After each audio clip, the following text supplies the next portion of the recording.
Հայաստանի պաշտպանության նախարար Սուրեն Պապիկյանը տեսնում է հնարավորություն 2020 թվականից հետո Ադրբեջանի կողմից օկուպացված Հայաստանի սուվերեն տարածքը Հայաստանին վերադարձնելու։ Այսօր ազգային ժողովում նա այդ մասին ասաց լրագրողների հետ զրույցում։ Իհարկե տեսնում եմ հնարավորություն սահմանազատման եւ սահմանագծման հանձնաժողովի աշխատանքի միջոցով, ասաց Պապիկյանը։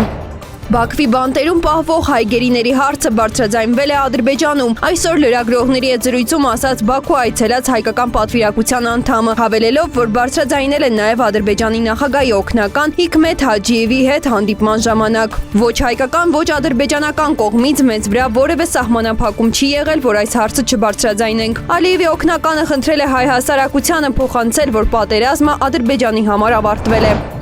44-օրյա պատերազմի մասնակից Արման Պետրոսյանը նստածույց սկսեց ի աջակցություն միակ կին քաղբանտարկյալ Լիդիա Մանթաշյանի ազատ արձակման։ Ես հրավիրում եմ բոլորի ուշադրությունը մասնավորապես մեր արվեստի բնագավառի, մշակույթի բնագավառի գործիչների, ինչպես նաև ազգային ժողովի падգամավորների եւ հատկապես կին падգամավորների եւ նաև կին լրագրողների ուշադրությունը, որովհետեւ այս խնդրի առջեւ այսօր կանգնած է Լիդիա Մանթաշյանը։ Հաջորդը կարող է լինել յուրաքանչյուր ոք ձեզանից, ասել է նա։